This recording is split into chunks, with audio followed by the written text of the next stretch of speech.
Bonjour, je profite d'un petit détour par les Alpes suisses et d'une belle randonnée ensoleillée pour vous faire une petite vidéo sur la vitamine D et la thyroïde. Parce que j'entends encore régulièrement, trop régulièrement, des professionnels de santé dire que la vitamine D, en cas de troubles thyroïdiens, ça ne sert à rien. Alors, est-ce vraiment utile ? Je suis allée fouiner, comme à mon habitude, dans la littérature scientifique pour vous prouver que la vitamine D est essentielle dans les troubles thyroïdiens, particulièrement auto-immunes. Et ce que j'y ai trouvé vaut franchement le détour. Mais avant d'aller plus loin, je vous rappelle que je ne suis ni médecin ni pharmacienne. Les informations que je vous partage dans mes vidéos et mes articles en ligne sont issues de mes lectures dans la littérature scientifique et de mon expérience de naturopathe et praticienne en herboristerie. Si vous avez des troubles de la thyroïde, je vous invite à aller consulter votre médecin traitant ou votre endocrinologue. Alors, déjà un petit rappel. Dans beaucoup de troubles thyroïdiens, notamment ceux à composante auto-immune, donc Hashimoto ou Basdo, l'organisme s'emballe. Il fabrique des anticorps qui attaquent la thyroïde. C'est un peu comme si votre propre armée vous prenait pour cible.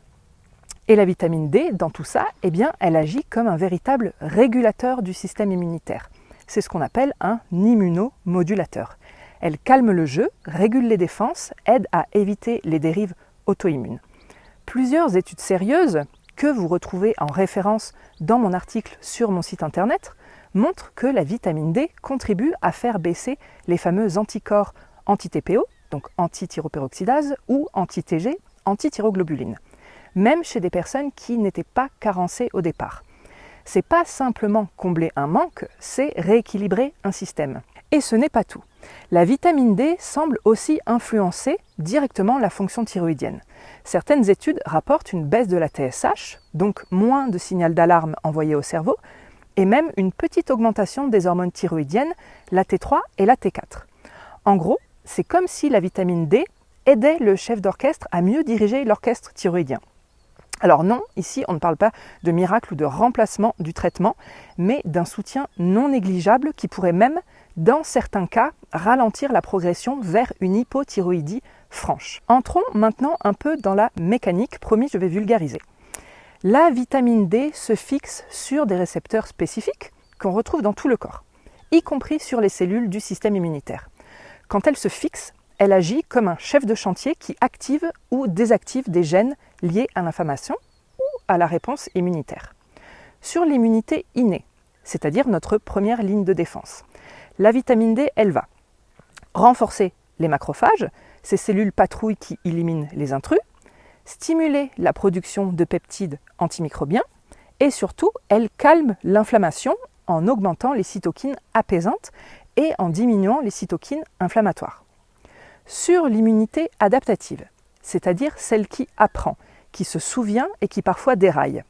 Là, elle favorise les cellules T régulatrices, ces négociateurs de paix qui freinent l'emballement immunitaire, et elle freine les cellules TH17, souvent impliquées dans les maladies auto-immunes. Résultat, moins de production d'auto-anticorps et une thyroïde mieux protégée.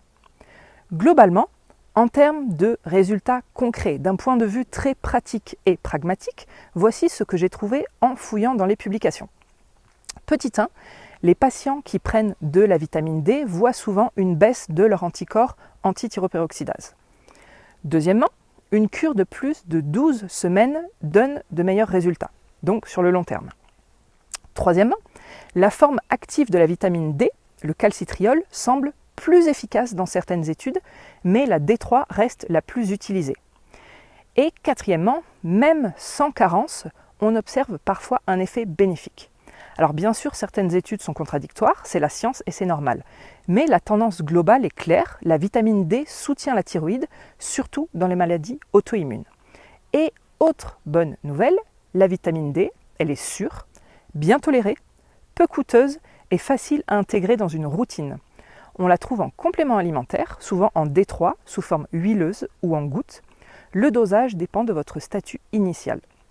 D'où l'intérêt de faire un petit bilan sanguin au moins une fois dans l'année, notamment en automne ou en hiver. Et évidemment, je vous rappelle que ce genre de supplémentation se discute avec votre médecin, surtout si vous avez un traitement thyroïdien en cours.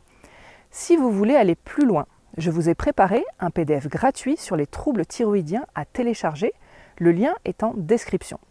Pensez également à vous abonner à ma chaîne pour me soutenir et à me laisser vos commentaires auxquels je répondrai avec plaisir. Merci d'avoir pris ce moment avec moi et à très bientôt pour une prochaine vidéo.